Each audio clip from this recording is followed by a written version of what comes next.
A seguir, os bastidores da política. Programa Laroca Neto, aqui na TV que a nossa gente vê.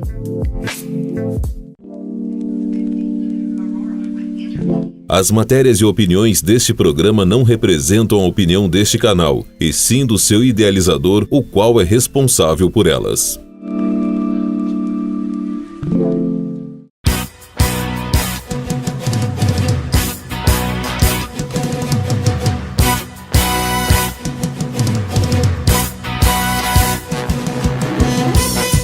Boa noite, telespectador da TV Vila Velha. Estamos novamente aqui para o nosso encontro semanal, nesta quinta-feira, para que a gente possa falar de política e do dia a dia de Ponta Grossa, das coisas que importam para nós pontagrossenses.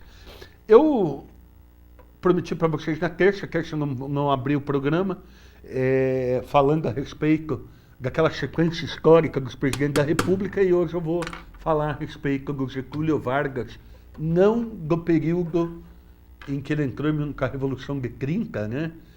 A gente já falou a respeito disso, de 32, da Revolução Constitucionalista de 32, de como ele ficou no governo, e depois de ser retirado do governo pelo Marechal, na época, General Henrique Teixeira Duflos Locke, que era o seu ministro da Guerra. Depois, ele voltou à presidência do Brasil, daí sim pelo voto direto. E volta, né, como ele queria, nos braços do povo. Getúlio era muito admirado pela população, por tudo que fez para a população. Ele foi ditador, a gente tem que reconhecer, foi um regime de exceção, mas até ele falava que foi por contingência do momento. Ele retira do poder o Washington Luiz, né, não deixou que o Júlio Prestes assumisse, desferido todo esse processo pela morte do João Pessoa lá na Paraíba, que, volto a repetir, foi um crime, na verdade não foi um crime político, né? A gente sabe disso, foi um outro problema, que não tem nada a ver com o político, mas foi aproveitado a morte do João Pessoa para que se fizesse a Revolução de 30, Getúlio assumiu o poder, até porque o povo estava cansado também da política. Nós já contamos aqui da história da política café com leite. Getúlio sai entre Eurico e Gaspar Dutra. O general assume, o general que tinha uma dicção igual à minha, né? Ele carregava o S, o C cedilha, o CH, né? O mesmo problema que eu tenho, o Dutra, e o Dutra tinha vergonha, não falava, não era que nem eu, um desavergonhado que fala. O Dutra era calado. E ele fez uma campanha meio que no silêncio, até pelo coisa que ele tinha da voz dele. E o outro falava demais, que era o brigadeiro Eduardo Gomes. Falou demais, que acabou perdendo a eleição, chamando os marmiteiros, falando mal dos marmiteiros, que eram os trabalhadores, e era quem votava. Dito e feito, Getúlio Vargas, 7 dias antes da eleição, faz um manifesto em favor de Eurico Gaspar Dutra e ele ganha a eleição. Fica o Eurico, general Eurico Gaspar Dutra. O povo queria mudança em 45. O que aconteceu? Aconteceu a Segunda Guerra Mundial, que na verdade não teve duas guerras mundiais. Na verdade, digamos que foi uma guerra em duas etapas. Né? A Primeira Guerra Mundial, e a segunda nada mais é do que a sequência da primeira. Né? Quando a gente tenta dizer que a primeira, não, é uma só. Os nervos ainda estavam à flor da pele, a Alemanha, aquela situação toda criada. Então, da primeira à segunda, digamos que foram duas etapas da mesma guerra. E em 45 termina a guerra e volta o pessoal da guerra buscando o quê? Buscando uma coisa nova. Porque o que aconteceu? Cada revolta histórica como essa, de guerra e tudo, sempre muda a sociedade. E não foi diferente. O que aconteceu? Mudou a sociedade. Aquele pessoal que veio da guerra voltou querendo democracia, querendo liberdade, pelo menos aqui no nosso lado, né, no Ocidente. Liberdade, um processo novo, queriam estudar, queriam universidade, voltou um pensamento oxigenado em função da guerra. E eles foram os vitoriosos, né? Então muda totalmente o pensamento, e também queria e daí, consequentemente, Getúlio Vargas foi retirado do poder pelo ministro da Guerra, pelo seu próprio ministro da Guerra. O que acontece? Getúlio volta para a fazenda de São Borja, no Rio Grande do Sul, a família fica, mas ele continua fazendo política. Obviamente, um cara como ele não deixava de fazer política, né, no dia a dia. Getúlio volta candidato e, de lavada, ganha de quem? Do brigadeiro Eduardo Gomes. Dá segunda surra nele. A primeira com Eurico Gaspar Dutra e a segunda com ele no voto. Ficou o ânimo do brigadeiro Eduardo Gomes. Não gostava do Getúlio. O Getúlio impôs 2 derrotas humilhantes para ele. A primeira, que era uma eleição ganha contra o Dutra, o Getúlio, 7 dias antes, vira o jogo e dá a eleição para o Dutra. O Dutra assume e, vou dizer, o Dutra não foi bem no governo. Se esperava mais do Dutra, né? E não aconteceu. Tanto é que quando ele entrega a faixa presidencial para o Getúlio Vargas, além da faixa presidencial, ele entrega, desculpe, ele entrega uma inflação de 60% ao mês para o Getúlio Vargas. E, novamente, o Getúlio Vargas, que era um desenvolvimentista, era uma pessoa com 2 viés, e depois vocês vão entender quais são esses 2 viés do Getúlio. Tinha o Getúlio desenvolvimentista, da siderúrgica nacional, da relação com a americana naquele momento, que soube, digamos, agir politicamente junto com Oswaldo Aranha para que, né, conseguisse o melhor dos Estados Unidos para o Brasil naquele momento da Segunda Guerra Mundial. Então, desenvolvimentista, né, bem desenvolvido, e tinha o viés do Getúlio nacionalista, criador de estrutura, né, na região para, como é que eu vou dizer, estrutura pública, né? Criou bastante autarquia, bastante fundação, estatizador. Então, nós temos Getúlio com 2 viés. E o Getúlio, obviamente, era uma pessoa que muito inteligente, muito habilidosa politicamente e soube agir em todos os momentos para ou se manter no poder ou conquistá-lo. E agora ele volta não com uma revolução, mas sim através do voto nos braços do povo. Só que foi um governo que foi muito perseguido. Tinha muita gente contrária. Ele contrariou o interesse de muito empresário com a legislação trabalhista. Ele descontentou muito multinacional que não gostava do Getúlio, porque repassavam fortunas para o exterior. E o Getúlio proibiu isso. O Getúlio, vocês querem ganhar dinheiro aqui? Pode ganhar, mas boa parte tem que ficar aqui. Vocês podem... Ele restringiu a remessa de dinheiro para o exterior. Tinha multinacional no Brasil que ganhava 500% em cima de produto. Era um ganho fora de série. Era um país em desenvolvimento, um país crescendo. Tinha isso. E o Getúlio contrariou todo esse estado de coisa. Ele era rejeitado pela elite. A imprensa não gostava dele por causa do DIP, que foi o DOPS de antigamente do Getúlio, porque ele foi um ditador. Isso não tem como tirar. Só que o Getúlio, na segunda, ele vem como um homem democrata que respeita a Constituição e que respeitou a Constituição até o final. Porque quem não respeitou a Constituição não foi o Getúlio. Não foi o Getúlio.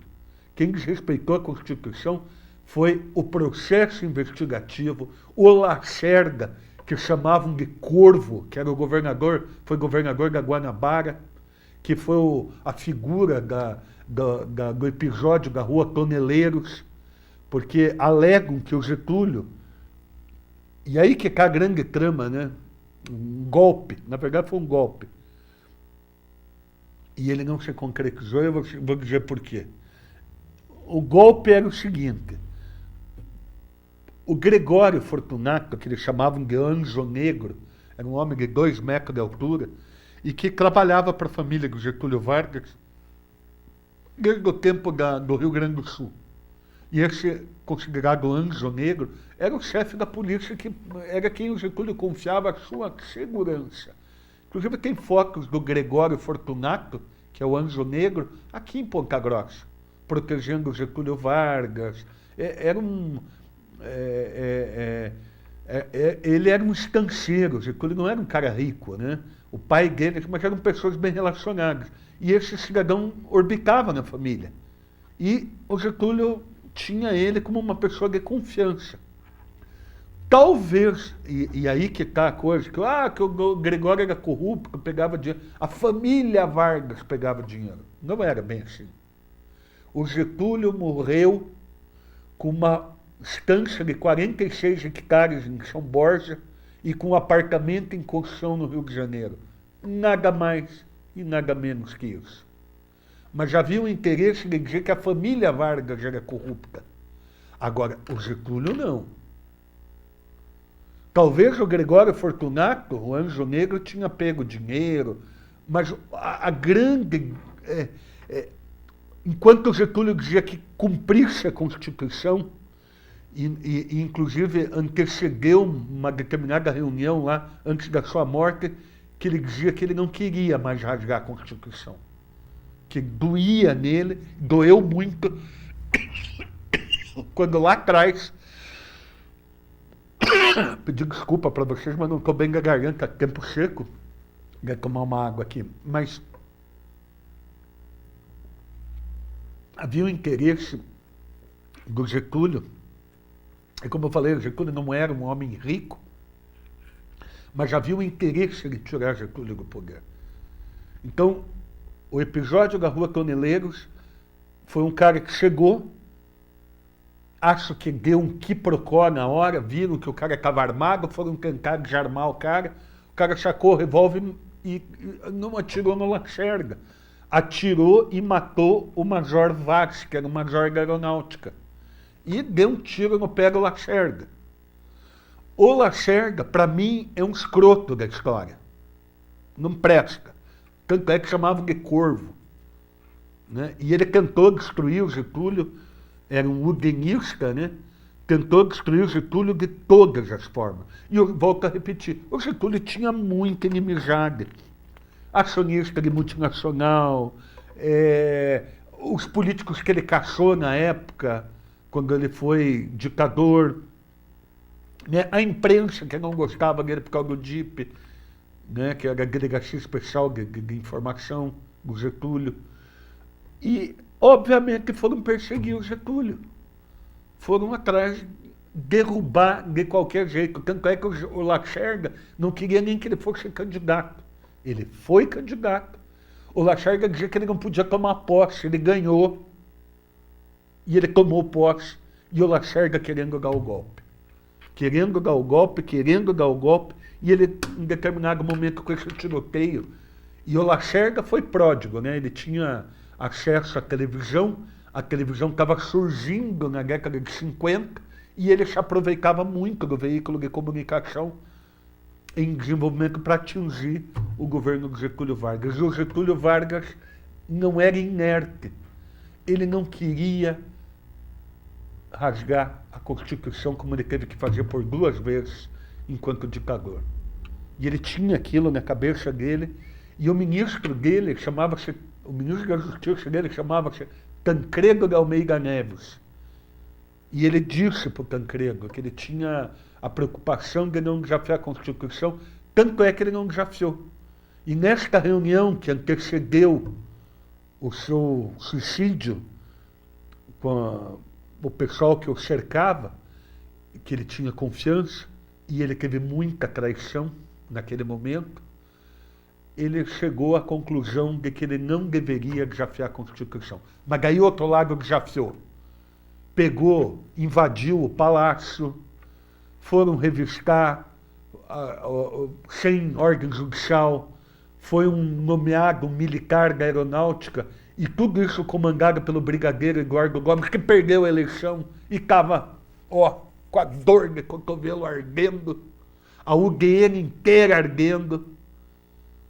mas eles foram para o inferno da história, ao DN.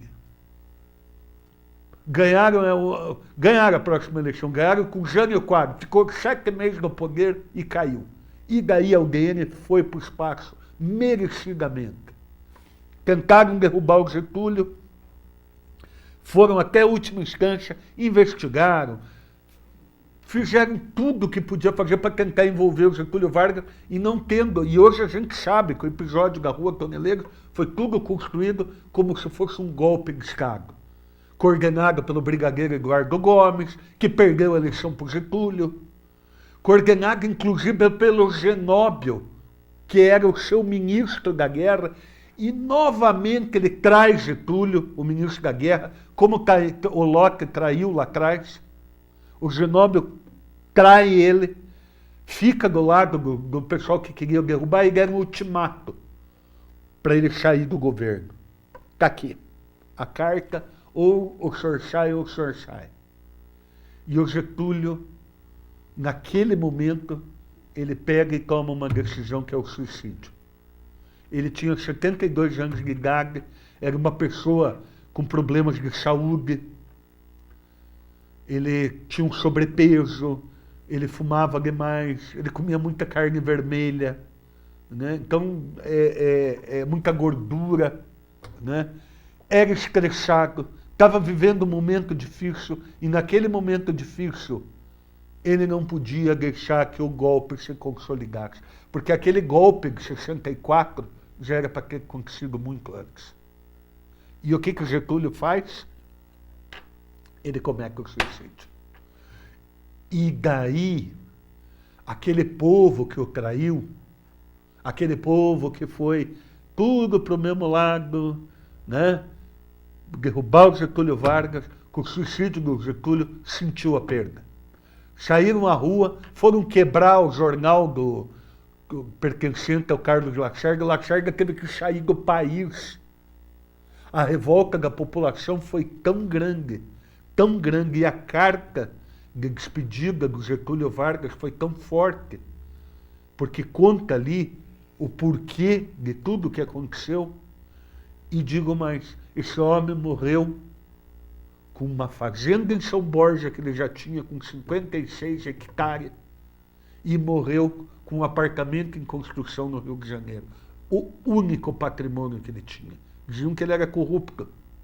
E depois tiveram que engolir. A história foi contar que ele não era um cara corrupto.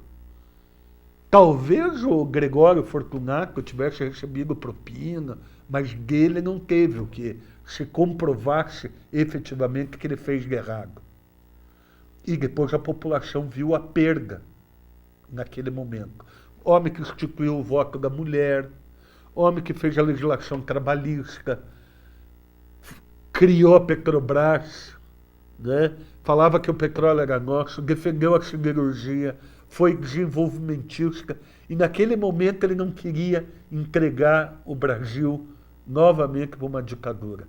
Então, o suicídio dele foi uma prestação de serviço à sociedade para que uma nova eleição tivesse. Ficou aquele marrento do Café Filho, que não prestava, que foi outro que lutou contra, tanto é que passou para a história como um velhaco. Sim, que conspirou contra aquele que o ajudou. E eu vou dizer, e hoje o Getúlio está no livro de história, foi feito um filme a respeito do Getúlio Vargas. Ninguém é perfeito, nem Getúlio foi perfeito, ninguém é perfeito. Mas dentro das nossas imperfeições a gente tem que chegar, procurar ao máximo fazer a coisa correta. E eu vejo que na política o Getúlio foi um destaque. Uma das coisas que me levou à ação trabalhista foi justamente Getúlio Vargas, o Sabino, Alberto Sabino, senador, que fez a linha ideológica do trabalhismo, sou seguidor do trabalhismo inglês. E daí todo mundo, trabalhista, PT, não, são linhas diferentes, né? A linha do PT é mais do sindicato do Solidariedade, né? O Solidarnosc, de lá da Polônia, na década de 70, 80, com a criação do Lech Walesa. Então, é esta linha. A nossa linha é uma outra, né? Uma linha de pensamento diferente, não é comunista, né? Até sou contra o comunismo, e digo mais, o Getúlio foi traído também pelos comunistas em 54. Foi traído pelos comunistas porque os caras fizeram de novo, falo muito do Luiz Carlos Prestes, mas o Luiz fez cada uma que não dá para entender, né? Complicado. Eu não simpatizo muito com esse pensamento, né? Respeito, porque tem um pensamento democrático, de aceitação do pensamento do próximo, de respeito, posso não concordar, mas respeito o pensamento do próximo, assim que a gente vive bem numa sociedade democrática e com liberdade, né? Em Estado de Direito. Mas eu acho que, novamente, o Partido Comunista que tentou, e vamos falar bem a verdade, né? Se implantar o comunismo é o fim da rosca, né? Que bom que não aconteceu, e que bom que foi o Luiz Carlos Prestes, que foi um trapalhão, né? Só fez trapalhada em tudo que fez, porque se fosse um cara, de repente nós estaríamos num regime totalitário, porque não pense que a Revolução, os dois lados eram autoritários, né? Tanto o lado ditatorial, que veio, né, com o regime militar, através do regime militar, não gosto de dizer porque eu respeito muito as Forças Armadas, mas tem gente ruim em tudo que é lugar, né? Eu admirava Golbery do Couto e Silva, mas não gostava do Newton Cruz, né? Eu vejo que tem coisa boa, agora tem coisa que não presta, em tudo que é lugar. Tem médico bom, médico ruim, tem advogado bom, advogado ruim, advogado, né, que não respeita, né? E acredito que as Forças Armadas errou muito. E essa revolução já era para ter acontecido em 54. Não encontrou clima por causa justamente do suicídio do Getúlio. E aquele Genóbio, que foi um traidor, ministro da Guerra, ficou tão envergonhado que largou mão de fazer política e saiu. Porque era para ele ser ministro do Café Filho, né? Era parte da cerca. Ali foi um conluio contra o Getúlio Vargas. E Getúlio passa para a história com uma carta muito bonita que ele escreve, junto com o Marcel, que era o seu escriba, né? Autor de vários discursos importantes na vida do Getúlio, e aconteceu o que aconteceu. Então, eu queria aqui, primeiro, assim, volto a repetir, as pessoas não são perfeitas, né? Agora eu não sou, ninguém é. A gente busca. Outro dia eu estava na sala de aula, as pessoas me olharam e eu falei que eu não confio em ninguém. Mas não é que eu não confio num ponto negativo, né? É o ser humano, né? O ser humano precisa ser observado para não fazer coisa errada. Senão não precisava de religião, não precisava de lei, né? Se o cidadão fosse perfeito, para quê, né? Saberia tudo o que tinha que fazer, mas não é assim. Ele tem que ser observado, ele tem que ser cuidado, sob pena de ele fazer besteira. Ponto. Né? Então, o Getúlio pode não ter sido a perfeição, mas foi um grande presidente, ajudou muito o país, fez muitos avanços, né? Era um trabalhista, né? Era estanceiro, daí. Eu tenho muito carinho pela cultura gaúcha, acho muito bonito a cultura, né? Respeito muito, e vejo que ele era uma grande contribuição e que o Getúlio Vargas foi um bom presidente da República.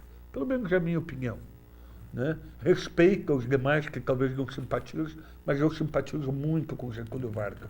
Simpatizo com o trabalho que ele fez, com tudo aqueles avanços que teve na época, numa época que nós estava na mão de uma política café com leite, de uma elite que mandava no país, que roubava a eleição, que fazia coisa errada.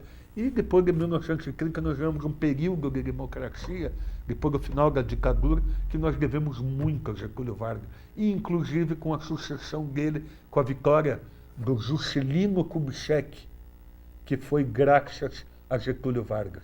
Ele tinha dois candidatos,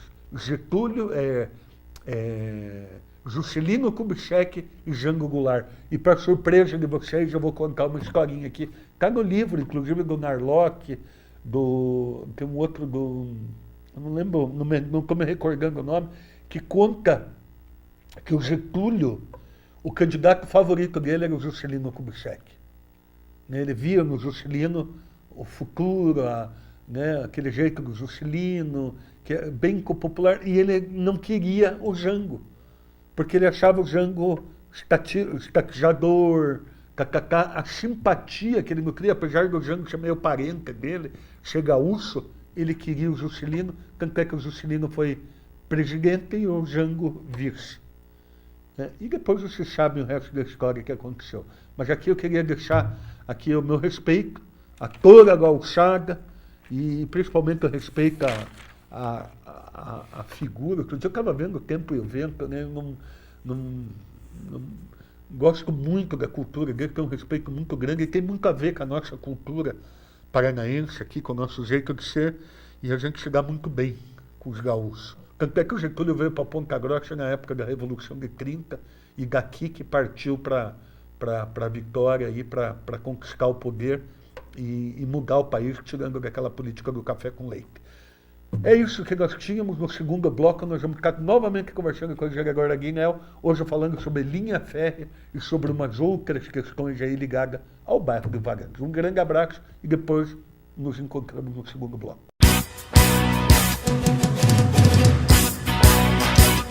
Acreditar nos sonhos e ter vontade de vencer. Há 40 anos, a Lojas MM investe e acredita em nosso país. Crescemos juntos com o Brasil e hoje estamos em diversas cidades, sempre investindo em inovação, tecnologia e em nossos colaboradores. Afinal, buscamos oferecer a você, nosso cliente, a facilidade e a experiência da compra sem abrir mão do calor humano. Levamos até você o atendimento profissional que encanta pela alegria e simplicidade, pois essa é a nossa missão. Transformamos sonhos de milhares de clientes em realidade e nos orgulhamos em poder participar de várias conquistas. A Lojas MM acredita que o futuro é construído pela educação e oportunidade. Por isso, investimos em projetos sociais, qualificando e dando novas oportunidades aos nossos cidadãos. Lojas MM, há 40 anos, ajudando na construção do nosso Brasil e fazendo parte da sua história. A evolução tecnológica está presente em todos os serviços oferecidos pela Inviolável em seus mais de 34 anos de mercado. Fortalecendo seu atendimento com profissionais altamente capacitados, a Inviolável soma a sua expertise, inovação, comprometimento e qualidade, entregando muito mais para a proteção dos seus mais de 74 mil clientes em todo o Brasil. Inviolável, com tecnologia pensamos à frente. Com potencial humano, fazemos o melhor para a sua tranquilidade. Inviolável, mais tecnologia para a sua proteção. A rede de postos Contorno está em nova fase, com postos mais perto de você. Venha conferir toda a qualidade das novas estruturas dos postos Contorno. No Trevo da Santa Paula, 2 novos postos na Ernesto Vilela e 2 na Balduino Taques. Serviços e produtos exclusivos, com novas e modernas estruturas e combustíveis de alta qualidade. Rede de postos Contorno, agora em 10 endereços, sempre o melhor para você. Acesse depontawebnews.com.br ou baixe o aplicativo Rádiosnet e ouça a nova rádio dos Campos Gerais. Deponta Web News. Aqui a notícia nunca para. Rotina corrida e sem tempo para dar aquele trato no seu carro? A Jatos Park faz isso para você. Lavagem interna e externa e enceramento. Para quem acha que tem riscos que não saem, a Jatos tem a solução. Serviço de polimento, espelhamento e vitrificação do seu veículo com profissionais especializados. Isso sem falar na higienização e hidratação dos bancos de couro. Ah, mas a Jatos também cuida da sua residência. Limpeza de tapetes, sofás e poltronas. Venha conhecer. Jatos Park. Rua Balduino Taques, número 220, na Vila Estrela. Telefone 3224-3980.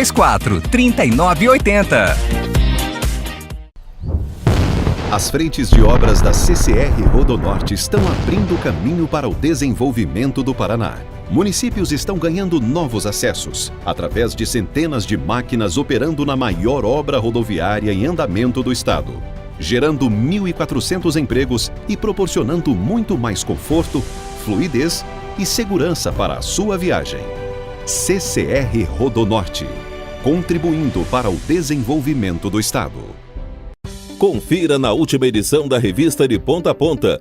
A entrevista do mês é com Mabel Canto. Conheça os projetos da deputada estadual eleita. Famosos e deliciosos, você vai saber tudo sobre a produção dos tradicionais panetones da padaria e mercado Modelar Express. Tudo pronto! Conheça os homenageados do prêmio Orgulho Paranaense, evento que agora é regional e neste ano acontece em Ponta Grossa. E mais, a trajetória de sucesso do Caramuru no Campeonato Paranaense de Vôlei, onde foi campeão, e da equipe feminina, que conquistou uma vaga para a Superliga B. Garanta seu exemplar ou acesse a versão digital em facebook.com/Revista de Ponta a Ponta. Revista DP, mais um produto do grupo Barbieiro Comunicações. Que tal um happy hour com um chopinho gelado e uma porção deliciosa? Quem sabe fazer bem, faz sempre. E o Bibas está há mais de 40 anos servindo você e a sua família. Além dos sanduíches tradicionais, sanduíches light e também gourmet. E claro, os pratas da casa, x-salada e x-frango. E tem novidade. Além das porções que você já conhece, agora você pode personalizar a sua porção com 2 ou 3 opções. E o Bibas ainda oferece um espaço especial para a diversão da criançada e um lanche feito para eles. O Bibas Kids, Rua João Cícero Martins Ribas 60, ao lado do Shopping Popular. Telefone 3222-7292. Vem pro Bibas!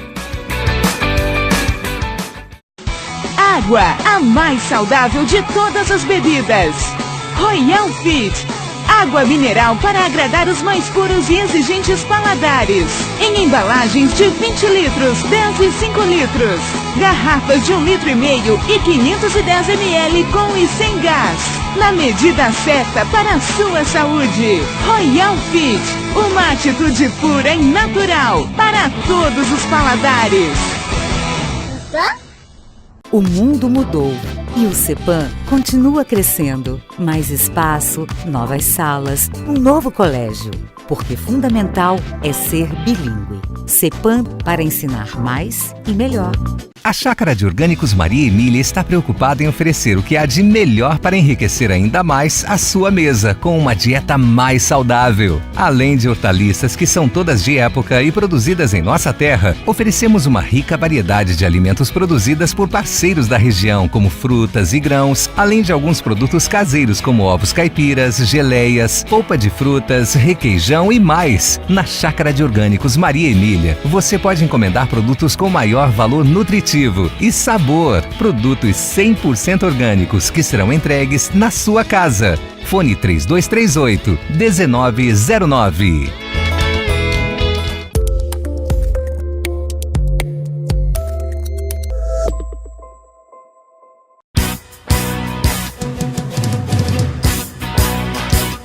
Estamos novamente aqui, programa Laroca Neto, na sua TV Vila Velha, para falarmos de política, do dia a dia, daquilo que acontece na nossa cidade. E, novamente, estamos recebendo o parceiro aqui do programa, o ex-vereador Aguinel, que veio falar a respeito de uma questão importante aqui na cidade de Ponta Grossa, dos trilhos de trem. E eu gostaria que ele falasse a respeito, até porque ele traz essa novidade aí, e de repente pode servir para a população de Ponta Grossa. Boa noite, Aguinel. Boa noite, Laroca, e boa noite aos seus telespectadores. Essa questão que você tocou sobre os trilhos de trem, hoje nós temos muitos problemas. Acidentes acontecem sempre, quase que todo mês a gente vê relatos de acidentes, muitas vezes fatais. Outra questão, Laroca, é sobre a sinalização, sobre o cruzamento da linha férrea. Teve falecimento aqui em Ponta Grossa, inclusive esse ano, né?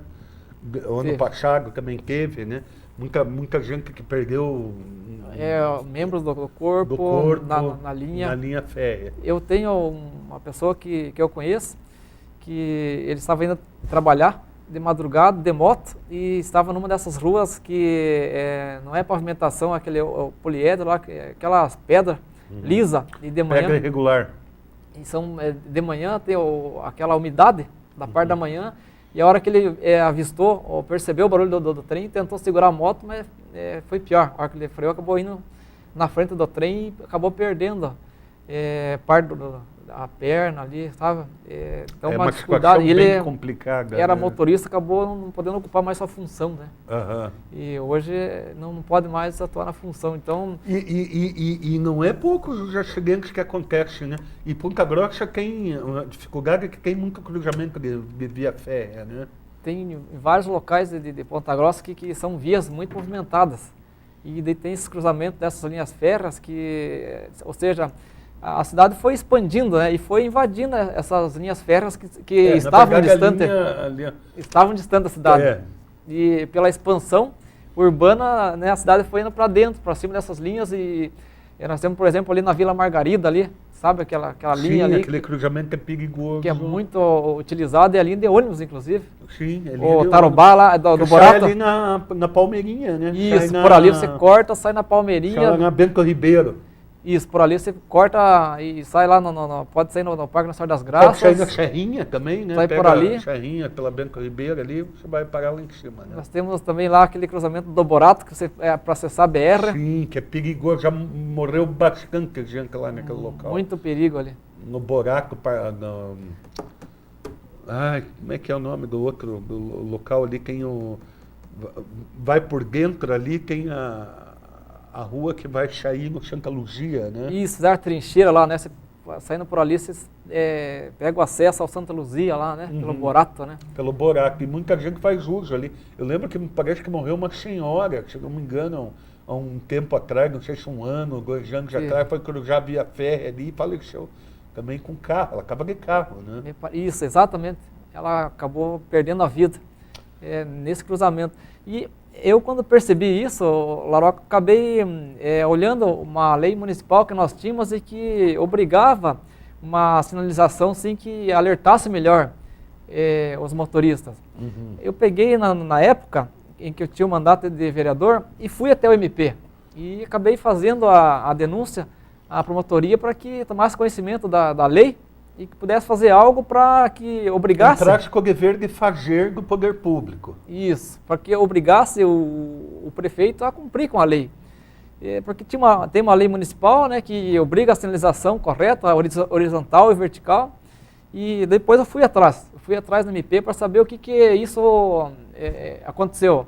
Aí fui informado de que está agora no Ministério Público Federal. Sim, até porque a matéria, como é para que chega da linha férrea, né? Porque envolve a Agência Nacional de Transporte Terrestre e a concessionária de trem tem um contrato com a União. Sim. Então está no Ministério Público Federal para obrigar com que a própria concessionária que opera nas linhas de trem hoje também ela tenha a sua obrigação em organizar essa sinalização junto com o município, né? Então, e uma ideia assim, Laroca, que eu coloquei, que eu vi que funcionou muito bem em Maringá, foi o rebaixamento das linhas de trem. Isso aí acabou Como por assim? vez. Me explique, eu quero entender. Porque o rebaixamento das linhas de trem, ele não vai passar, digamos, no cruzamento, ele vai passar sempre abaixo da via. Então, onde hoje ele faz o cruzamento com a via, a via permanece na mesma altura que ela está, e você rebaixa a linha, o trem passa praticamente embaixo da via. E fazendo com que o fluxo de veículo não precise mais passar pela linha. Mas daí teria que fazer uma trincheira, no caso. Só que rebaixa. Você tem que rebaixar toda a extensão da linha férrea. Ele é oneroso. Então, vai custar caro, muito. Né? Então, quando eu encaminhei para... E por que Maringá foi feito? É que lá tinha os deputados muito bem atuantes e que conseguiu fazer com que reservasse no orçamento da União esse valor para rebaixamento de trilho. Para rebaixamento de trilho. Então, eu, enquanto estava no mandato de vereador, eu encaminhei isso para Brasília. E a resposta, Laroca, que eu recebi foi que para se concretizar essa ideia em Ponta Grossa, deveria ser colocado no orçamento da União. Do contrário, não há como viabilizar, uma vez que é muito cara a obra. É uma concessão pública entregue a uma empresa através de um contrato, né? Isso. Que hoje parece que é a Rumo, né? Que está responsável. É a Rumo que assumiu. Então, daí faria o rebarba, mas vai custar quantos nós teríamos que fazer aqui em Ponta Grossa? É porque hoje nós temos uma extensão de uma malha ferroviária muito grande. Tem que ver se essa malha vai continuar, né? Dessa forma. Não tem uma previsão, será de como é que ela vai ficar? Porque alguns locais tem que fazer. Um dos locais que, obviamente, e que é o do Borato. O do Borato, agora ele diminuiu um pouco o fluxo de veículo por causa da trincheira que saiu lá. Que faz porque muitos agora não acessam mais a rodovia porque também não pode mais cruzar a rodovia para pegar, você tem que ir um pouquinho mais para frente, perto da Vila Romana, para você poder acessar, que tem agora a trincheira, aquela rotatória lá que fizeram lá, aquela obra. Agora você não sai mais do Borato e pega já a esquerda na rodovia, perto da passarela. Agora você vai um pouquinho para frente, você sai na rodovia. Mas mas já na entrada lá, quando você vai passar sobre o trilho... ali continua o risco. Tem menor... Quais os locais que você acredita que são mais importantes? Tem ali, por exemplo, um local que quando o trem está fazendo uso ali dos trilhos, atrapalha em muito. Laroca, você vai se localizar perto do Matadouro Municipal, tem uma linha. Sim, e ali tem uma oficina mecânica da Rumo. Entendi. Seria no trecho ali que junta Lagoa Dourada com o Núcleo Rio Verde. Isso. Ali naquela passagem, ali é um local que tem que ter. Naquela rua, que é a Rua Rio Verde. Ali não tem escape. Ali não tem para onde não você tem pra onde ir. Desviar. Você acaba tendo que ficar no contorno para você seguir. Ali é uma boa ideia. Seria um negócio excelente para a população pontagrossense. Porque lá, além de tudo, tem cavalo solto. Que tem de cavalo solto ali. Não sei o que acontece ali naquela região que teria que ter acidente com cavalo. E eu já fui lá, fiz uma matéria uma vez cheia de cavalo lá E daí, quando não é cavalo, é o trem que atrapalha Na verdade, não atrapalha. Nós que fomos ampliando e nós que entramos no espaço que era deles ali. Mas agora você confunde. Os meios têm que arrumar uma solução para o local. Então, você veja a quantidade de pessoas que vão... No Londres, como é que é? Deixa eu entender. A hora que você vai subindo por Londres, e Costa Rica e Panamá, do teu lado esquerdo, quando você está subindo, sentido Lagoa Dourada, você vai lá para Londres. Tá. Então ali, você sabe todo aquele conjunto que tem ali. Tá. E do lado direito era a lavoura. Sim. E já foi comprado e estão construindo. Já tem até pavimentação do lado direito já.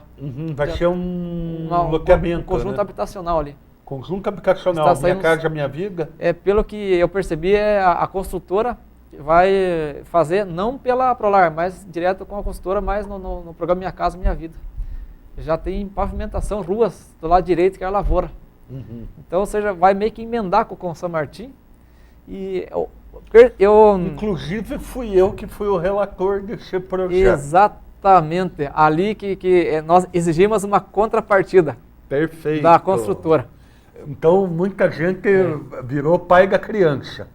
Mas, na época, nós que fizemos o movimento para que fosse feita aquela rotatória no Lagoa Dourada. E outra questão que nós exigimos no projeto, que era uma nova saída, porque só tem uma ponte lá, né? Foi feita, inclusive, uma rua lá, né? E daí, o que se exigiu, quando foi autorizado a alterar o zoneamento, é que tivesse essa contrapartida do município. Porque senão eu não ia aprovar o projeto de mudança da zona do zoneamento. De zona rural para urbana.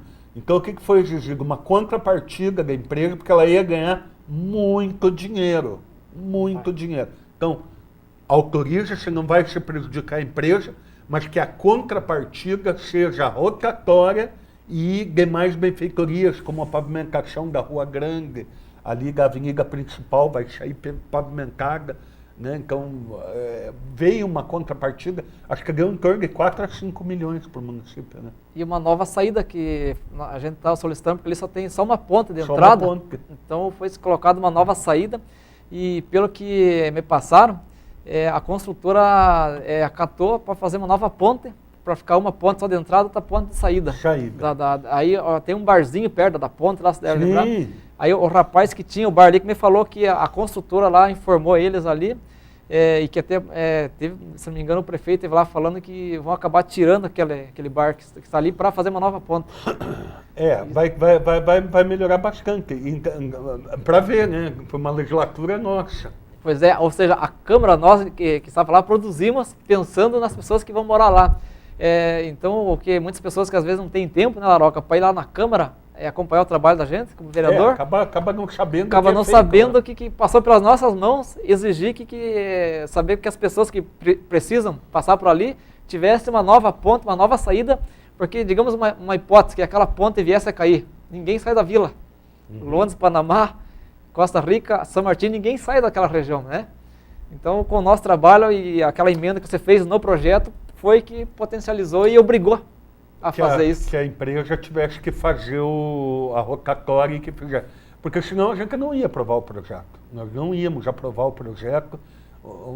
As empresas têm que dar uma contrapartida, não pode ter um lucro absurdo sem dar uma contrapartida para o município e para as pessoas, para a sociedade, né, de modo geral. Então, eu não sei como é que acontecia antes, mas pelo menos no nosso tempo era assim, né? Era para benefício da população. Lembra que nós chamamos o engenheiro lá no coisa, o engenheiro da prefeitura, o engenheiro da empresa, olha, não vai passar se não fizer o benefício para a população. Depois, todo mundo virou pai da criança, né, Guilherme? Depois ficou fácil, porque... Ficou fácil. Mas só que para debruçar sobre o projeto e ler, era poucos.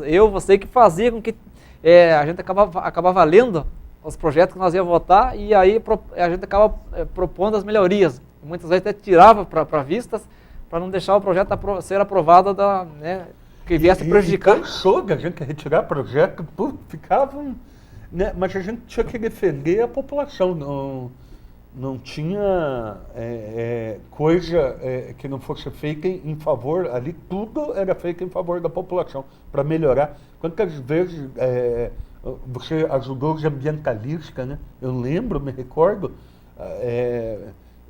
que eu sempre digo assim, a gente tem que cuidar do meio ambiente, a gente tem que cuidar. O Aguinaldo foi um dos grandes defensores do meio ambiente, ajudando principalmente o pessoal que trabalha com isso, porque o vereador às vezes entra, a gente não é técnico às vezes da área, a gente não domina todas as áreas. A gente domina uma, duas áreas, mas não domina todas as áreas. E o legislador ele tem que conhecer muito. E muitas vezes você tem que contar com pessoas da sociedade que ajudam, colaboram. O Agnel fez um trabalho excelente.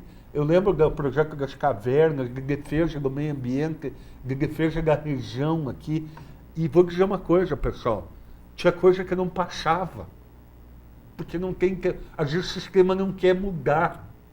Né? Agora cabe a nós, né, numa tentativa progressista, de fazer com que a coisa mude para melhor. Então, quanta defesa não teve aí do meio ambiente, na tentativa de melhorar a água? Quanto que a gente lutou pela água da cidade?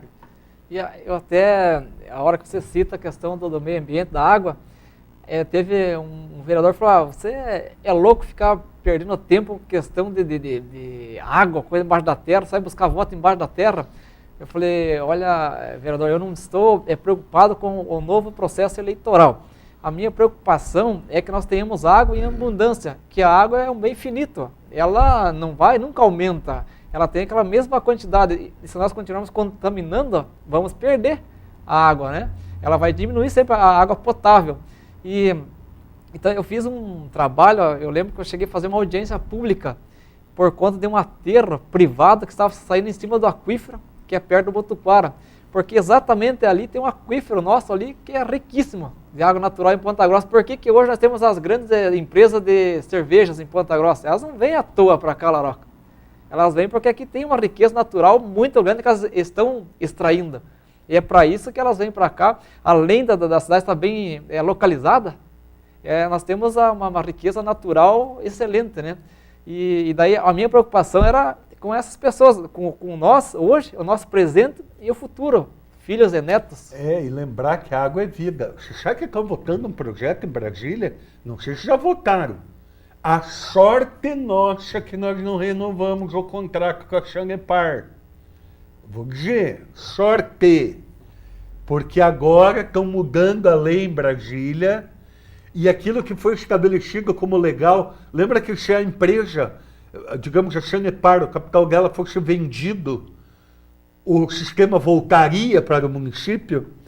Pois é. Esta Câmara Federal está mudando a lei e está dizendo não pode vender e não volta, fica para a iniciativa privada que adquirir. Olha só, então, muito provavelmente nos mentiram lá atrás. Projeto 844, 840 da Câmara Federal, tentaram votar agora, é uma medida provisória. Na verdade, eu não tenho outra coisa para pensar que não é coisa errada. É coisa errada. Pode ter certeza que estão fazendo coisa errada. Querem vender tudo, né? Eu sou contra vender água. Ponto. Eu não sou comunista, mas água é estratégica. Água e energia não se vende. Água e energia, acho até, vou mais longe, não pertence nem ao Estado, pertence ao povo. Por quê? Porque você já imaginou se cai na mão da iniciativa privada, a água, são grandes grupos econômicos que vêm do exterior, a gente sabe de uma movimentação, quem entende da área, quem estudou a matéria, sabe, tem inclusive grupos estrangeiros interessados na compra da água. Houve um relatório da CIA, lá atrás, que diziam sobre 2020 a importância que a água vai ter. Nós já estamos encontrando a falta de água nos países da África. Situações preocupantes. Sudão, país Congo, com problema, e que tinha água. Né? Então, o que está acontecendo? Grandes grupos econômicos tratando a água como se fosse commodities, comprando reservas de água. Isso que nós estamos... Então, água é estratégica. Água e energia. Agora, se quiserem vender a Petrobras, eu não estou nem aí. Né? Eu não quero manter... Outro dia que eu estava falando, né? Mas o petróleo é nosso. Petróleo é nosso, mas custa R$5 quase. Onde é que é nosso? Né? Pode vender a Petrobras, não estou nem aí. Se vai vender. Agora, água e energia, né? Mas está tirando o petróleo da energia. Não, eu estou falando energia. Vamos separar. Acho que refinaria pode privatizar. Agora, você controla de uma outra forma. Agora, água, volto a repetir. Se acontecer isso, vai ser o caos. Por quê? Porque hoje os sistemas são equilibrados numa tarifa subsidiada. Não? Você sabe disso. Então, um sistema de grande porte paga pelo sistema de pequeno porte. Então, por exemplo, Ponta Grossa, com uma tarifa cruzada, que eles chamam, paga, por exemplo, para um município como de Ipiranga, que não é lucrativo.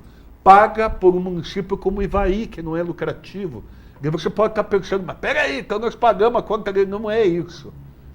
É o sistema que foi montado de equilíbrio para que a gente pudesse manter o sistema funcionando. Agora, o que vai acontecer? As empresas privadas vão querer dar lucro.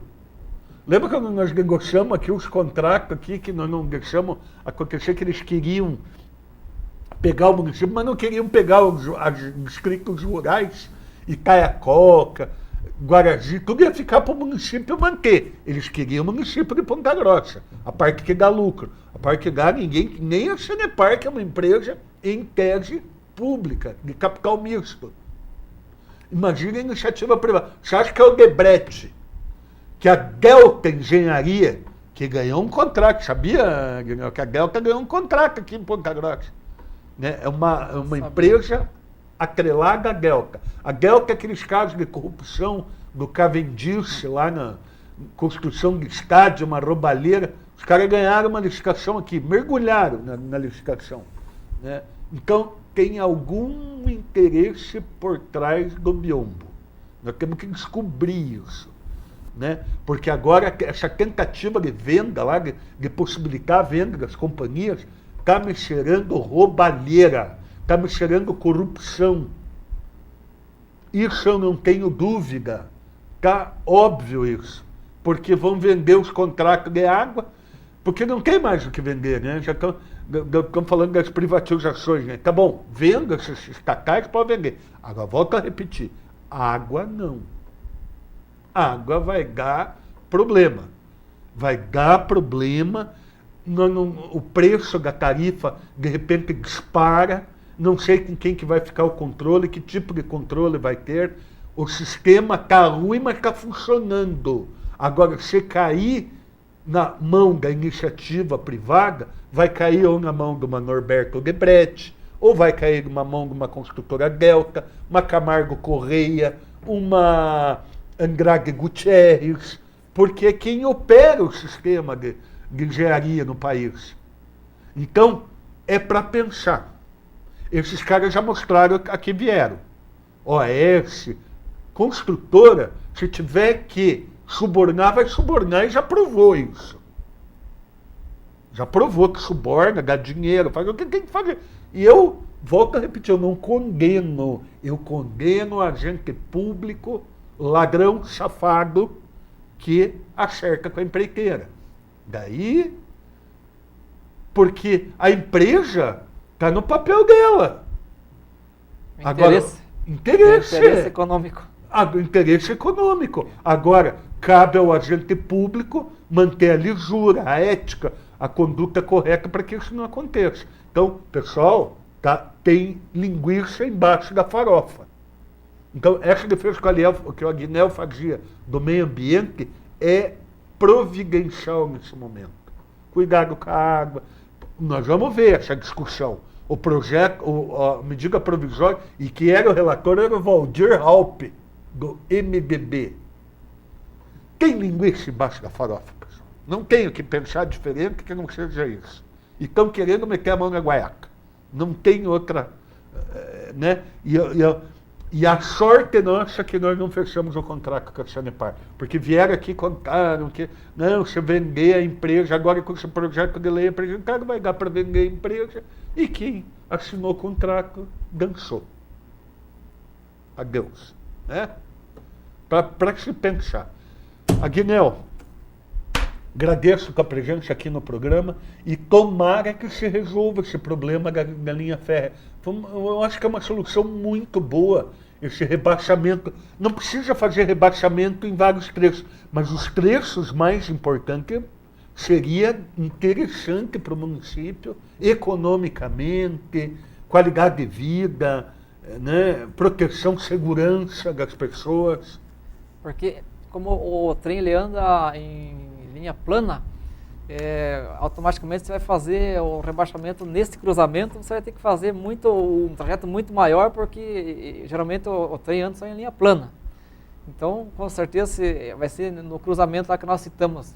Por exemplo, lá próximo ao Lagoa Dourada. Mas ele vai ter que vir rebaixando por um pedaço grande para chegar lá no local, passar por baixo e depois subir novamente. Porque o trem não tem como a linha ela é plana, então não tem subida. E como é ferro com ferro, né? Automaticamente subida o trem não consegue executar. Então é uma obra que a gente sabe que não é barata, mas pensando-se ao longo prazo e o que você citou, que facilita a vida dos pontagrossenses, eu acredito sim que estou seguro que é uma coisa válida, que compensa a gente bater o pé e ir atrás. Você acha que os melhores trechos para fazer o rebaixamento ali da região do Lagoa Dourada, tem algum outro ponto? Nós temos linha férrea, que seria interessante. Essa do Borato que você citou também, uma questão que era importante, a gente ter esse rebaixamento. Até porque morreu um monte de gente até para evitar que novas vidas acabem se perdendo ali. Uhum. Tem uma questão também, até que eu acho que o MP estava no caso, sobre o trem passar perto do Alagados, né? Que questão lá de que pudesse contaminar essa... De repente descarregar lá, não que isso vai acontecer, mas pode acontecer, né? A gente nunca está inerte totalmente a qualquer acidente, né? Pode acontecer. Pode acontecer, mas nesse cruzamento específico que nós conversamos, é importante que houvesse esse rebaixamento para que não tenha esses atritos mais com o trânsito e o trem. Até porque a gente sabe que quem leva a desvantagem é quem está no carro. Sem dúvida. Que vai acabar... que ver. Não. Aguinel, obrigado pela tua presença aqui no programa. Vamos ver se traz aquelas matérias lá para a gente passar aqui para o pessoal. Tem umas coisas interessantes aí que o Aguinel vai trazer semana que vem aí bem legal aí para a gente passar para você. Legal não é, né? É triste, mas a gente vai... Volto a repetir, nós ficamos aqui... Quem canta o veículo aí falando bem das coisas que estão acontecendo, a prefeitura deixa a nossa crítica aqui construtiva para ver se a gente melhora a cidade de Ponta Grossa e não vive neste mundo de poliana, né? Então, eu agradeço a companhia de vocês e a gente volta semana que vem, programa Laroca Neto, aqui na sua TV Vila Velha.